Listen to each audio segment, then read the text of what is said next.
marcher dans la domination sur la maladie et l'infirmité. Alléluia. Comprenez que la plupart des maladies sont des oppressions du diable. La plupart des maladies sont des oppressions du diable qui proviennent directement du diable. Selon Acte 19, verset 11 à 12. On a vu comment est-ce que Satan a frappé Job d'une ulcère malin. D'un ulcère malin. D'un ulcère malin. Il a frappé. Malgré qu'il marchait dans la crainte de Dieu.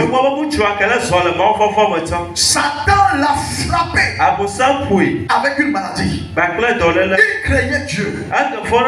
Il était le plus honoré. Il était le plus joyeux devant Dieu. Regardez la belle-mère de Pierre avec une fièvre. Elle était victime d'une fièvre. La mère de l'apôtre. D'où vient cette maladie? Comment est-ce que Job a eu cette maladie? C'était une attaque diabolique. Ce matin, dans le nom de Jésus, je prie. Tout esprit de la maladie en mission pour nous détruire, cet esprit est vaincu au nom puissant de Jésus. Mais la bonne nouvelle, Dieu nous a donné le pouvoir et l'autorité sur les esprits impurs. C'est par la foi que tu dois accepter cela. Par la foi. Tu dois accepter que Dieu t'a donné un pouvoir et une autorité sur les puissances des ténèbres. Et marcher dans la réalité de cette révélation. Vous n'avez pas besoin de sentir cela. Vous n'avez pas besoin de ressentir cela dans votre corps. C'est une réalité. Luc chapitre 9 verset 1 et le verset 6. Alléluia. Amen. Alléluia. C'est pourquoi Jésus partout il passait. Après qu'il ait enseigné, il guérissait tout le monde. Il guérissait toutes les maladies. Il guérissait toutes les infirmités.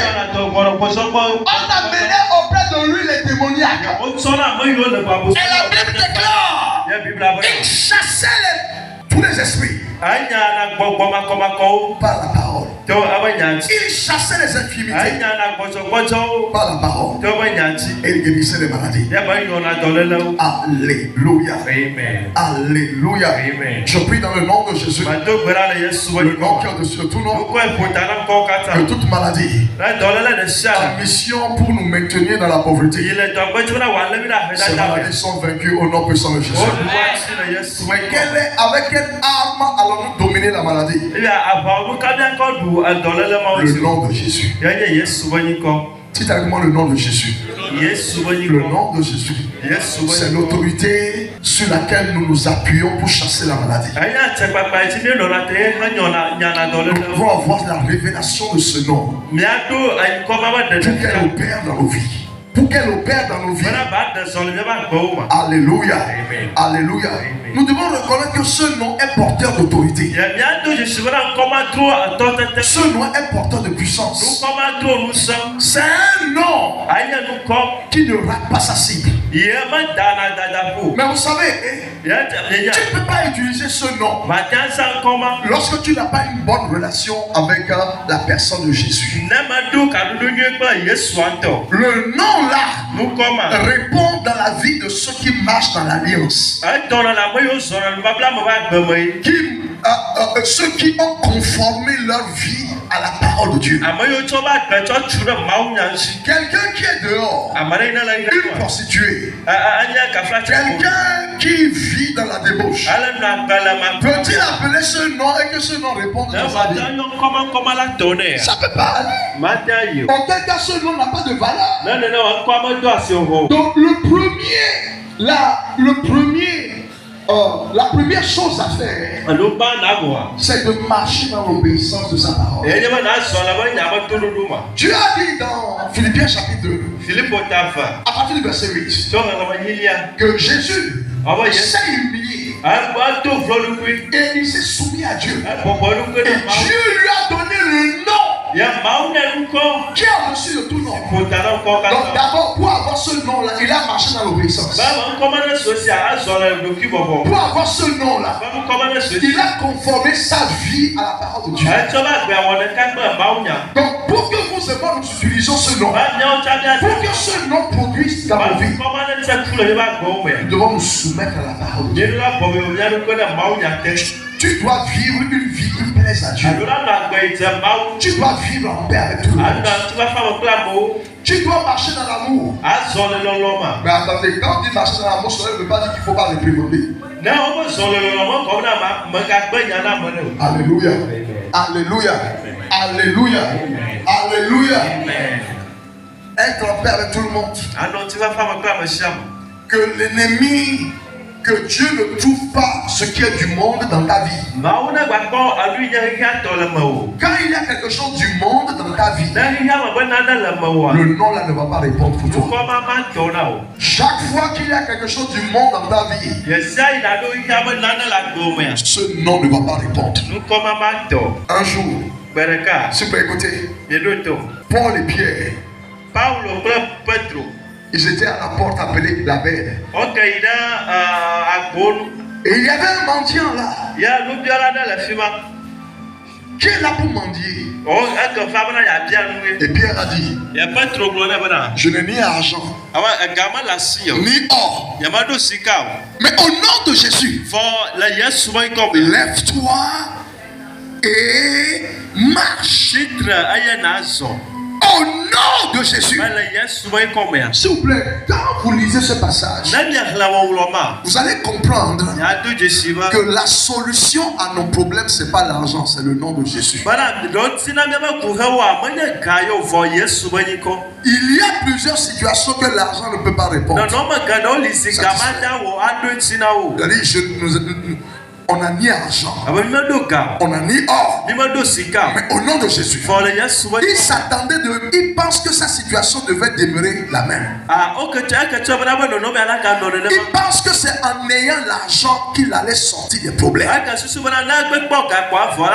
Pierre a dit non. Au nom de Jésus, lève-toi et marche.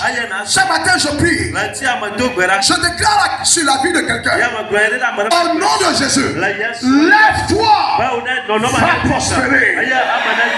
Lève-toi et guéris. Lève-toi et guéris. Lève-toi et reçois ta délivrance. Dans le nom de Jésus. Lève-toi en ce nom-là, le nom de Jésus. Alléluia. Dans le monde naturel, si je n'appartiens pas à la famille de mon frère, c'est quoi ton nom de famille? Nom de famille, eh bien, nom de famille, Kodjovi. Et son nom de famille, c'est Kodjovi. Quel droit j'ai d'appeler le nom de sa famille? Est-ce que je peux faire les business? Je peux faire des opérations, des transactions avec le nom de sa famille. Pourquoi? Je n'appartiens pas à la famille. Quand tu n'appartiens pas à la famille de Dieu, tu ne peux pas appeler ce nom. Parfois il nous arrive, même quand tu es dans la famille, quand tu n'as pas un bon rapport avec le papa ou bien la maman, et toi là, tu n'appelles plus. Il y a des familles comme ça. Ils n'utilisent même plus ce nom. J'ai vu des familles comme ça. Qui en a vu? N'utilise plus ce nom-là.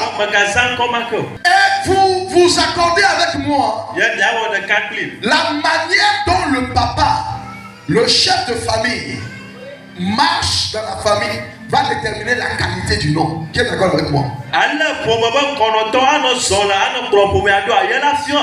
Chaque nom a une puissance. Elle est déterminée par la qualité de la marche du chef de famille. Et Et il y a des milieux. Quand on appelle tel nom, ce nom-là est puissant.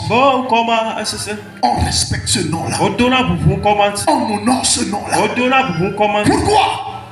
Ce nom est fort. Ceux qui vivent sous ce nom vivent une vie dans la grâce de Dieu. Il y a des noms. Quand on appelle, on n'appelle même plus ce nom. Ah non, il ne faut plus appeler ce nom-là. Il ne faut plus appeler ce nom ici. Mais le nom de Jésus, le nom là, il est plus fort que tout autre nom. C'est à toi d'avoir une bonne relation avec Dieu. Vis une vie qui plaît à Dieu. Vis dans la crainte de Dieu. Vis dans l'amour. Et ce nom va répondre. Donnez-moi un amen.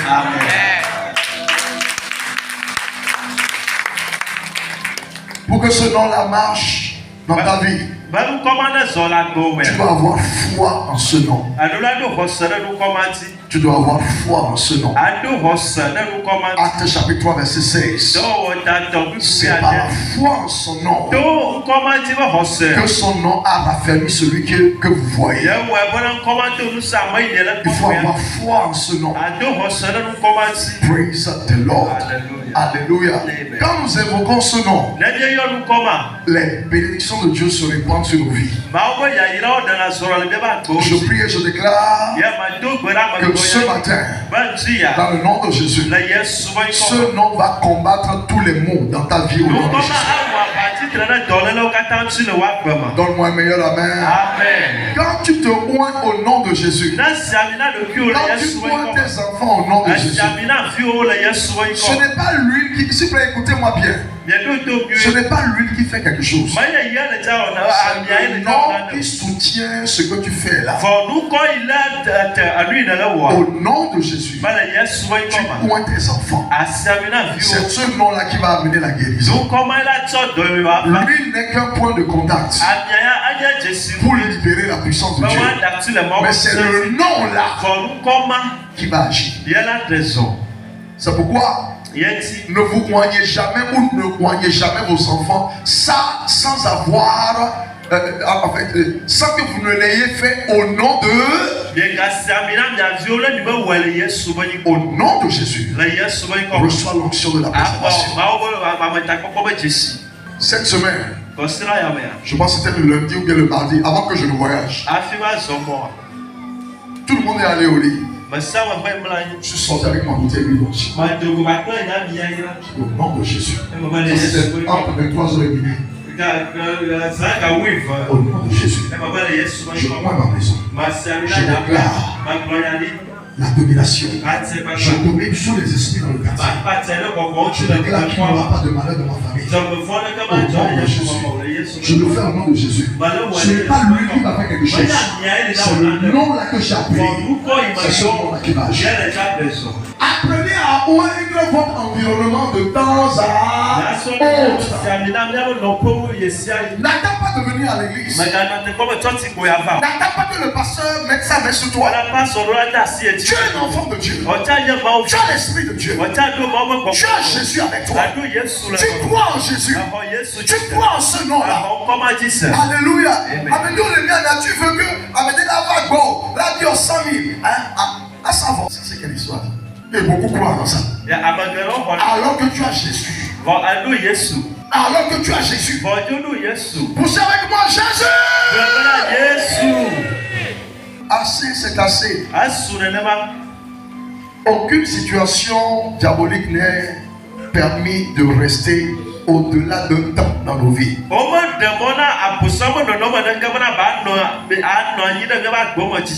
Une femme qui est enceinte, est-ce que sa douleur va au-delà de 9 mois? Peut-être que ça peut aller peut-être à 10 mois. Mais ça prend fin toujours.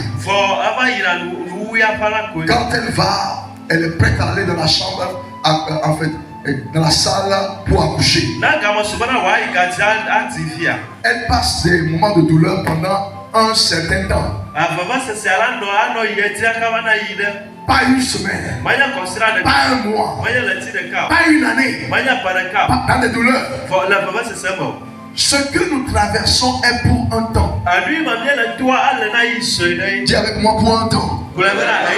Dis avec moi pour un temps. Dis avec moi pour un moment. Cette maladie c'est pour un moment. Cette pauvreté c'est pour un moment. Cette crise dans ton mariage c'est pour un moment. Alléluia. Alléluia. Rien n'est permis de demeurer dans nos vies en dehors de la bénédiction de Dieu. C'est pourquoi je déclare que les menaces des forces des ténèbres prennent fin ce matin dans ta vie au nom de Jésus. Donnez-moi un meilleur amen. Prenne fin dans ta vie ce matin au nom puissant de Jésus.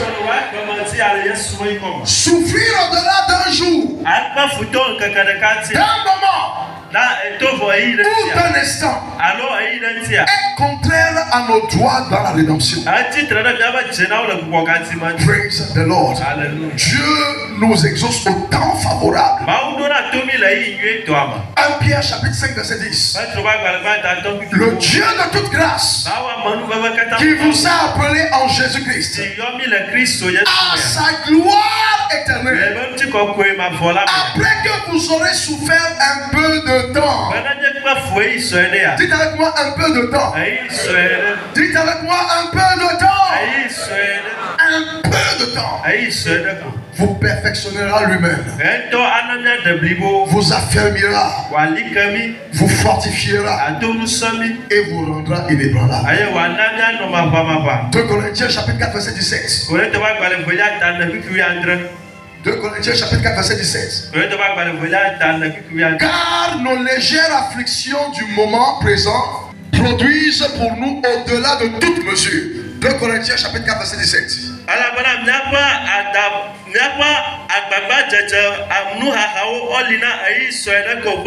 Car nos légères afflictions, pas nos lourdes afflictions, nos légères afflictions, nos afflictions passagères. Dans le nom de Jésus, je déclare à ce culte d'assez et d'assez, cette affliction prend fin dans nos vies au nom puissant de Jésus. Pour voir nos afflictions s'arrêter, que devons-nous faire? Premièrement, sois authentiquement enfant de Dieu et marche comme un enfant de Dieu. Sois réellement, non la si tu veux de manière authentique. Adore Dieu. Qu'on sache que tu es enfant de Dieu. Qu'on sache que tu es dans une alliance avec Dieu. Tu peux venir à l'église. Tu donnes l'impression à tout le monde que tu es un enfant de Dieu. On peut tous croire. Mais seul Dieu nous connaît. Seul Dieu te connaît. Seul Dieu sait si réellement tu marches en obéissant de sa parole ou pas. Tu peux afficher une attitude de sainteté à tout le monde. Mais c'est seul Dieu qui te connaît. Sois réellement enfant de Dieu. Et quand tu es enfant de Dieu, cela veut dire quoi? Tu as divorcé avec le monde. Jésus a dit, Satan n'a rien de lui dans ta vie. Qu'est-ce qu'il y a de satanique dans ta vie? Ce matin, dépose cela au pied du Seigneur. Cette habitude qui n'honore pas Dieu. Assez, c'est assez. Mais tu dois payer le prix. Dieu a dit, revenez vers moi et je reviendrai. Si tu ne reviens pas, Dieu ne va pas revenir. Qu'est-ce qui blesse le cœur de Dieu dans ta vie? Donc tu es conscient que tu dois abandonner aujourd'hui et retourner vers le Seigneur. La repentance, c'est l'occasion d'être restauré. Quand tu te répands, Dieu te restaure. Regardez l'enfant prodigue. Il est sorti. Il s'est éloigné du Père. Certains d'entre nous, tu t'es éloigné. Malgré que tu peux être dans l'église, mais dans un département actif, mais tu t'es éloigné. Comment est-ce que je peux continuer à vivre comme ça? Comment est-ce que, alors que dans la maison de mon Père, il est à la gloire, il a dit assez, c'est assez. Il mangeait la pourriture des cochons. Il mangeait les saletés des cochons. Il a dit non. Assez, c'est assez. Pour mettre fin à certaines situations dans ta vie, c'est seulement une seule décision provenant de Dieu. Si tu prends la décision, le Seigneur va intervenir. Une décision de faire la paix avec quelqu'un. Une décision de pardonner quelqu'un. Hier, je parlais avec une de mes filles. Je l'ai connue depuis 2009. Ou du moins, depuis 2013 plutôt. J'ai parlé avec elle plus d'une heure. Une femme bien. Elle a un bon travail. Qui gagne bien sa vie. Jusqu'aujourd'hui, elle n'est pas encore mariée. Presque chaque semaine, je parle avec elle. Je dis, ma fille, tu dois te marier. Et hier, pendant qu'elle parlait, elle me dit, non, daddy, je ne veux pas qu'un homme vienne me déranger. Je ne veux pas qu'un homme vienne me frustrer. Et le Saint-Esprit m'a ouvert les yeux. Je dis, ma fille, il y a une blessure dans ton cœur. Tu dois revenir vers le Seigneur. Tu es un Dieu, oui. Mais tu dois revenir vers le Seigneur. Il y a des gens à qui tu dois pardonner. Et je lui ai donné un travail. J'ai dit, écris les noms de tous les hommes qui t'ont trahi. Écris les noms de tous les hommes qui t'ont fait du mal. Et après avoir prié, appelle-les. Dis-leur que tu les as libérés de ton cœur. Parce que assez, c'est assez de ton célibat. Seulement hier. Qu'est-ce que tu fais? Qu'est-ce qui te retient? Deuxièmement, servez Dieu fidèlement. Continuez à servir Dieu fidèlement. Tu veux que cette situation prenne fin? 2 Chroniques 15, 12 à 15. Servez Dieu fidèlement. Matthieu 6, 33. Et pour finir, priez. Alléluia. Tu es là ce matin. Tu n'es pas né de nouveau. Vous savez, les 3 jours de jeûne et prière seront 3 jours d'assez, c'est assez. Durant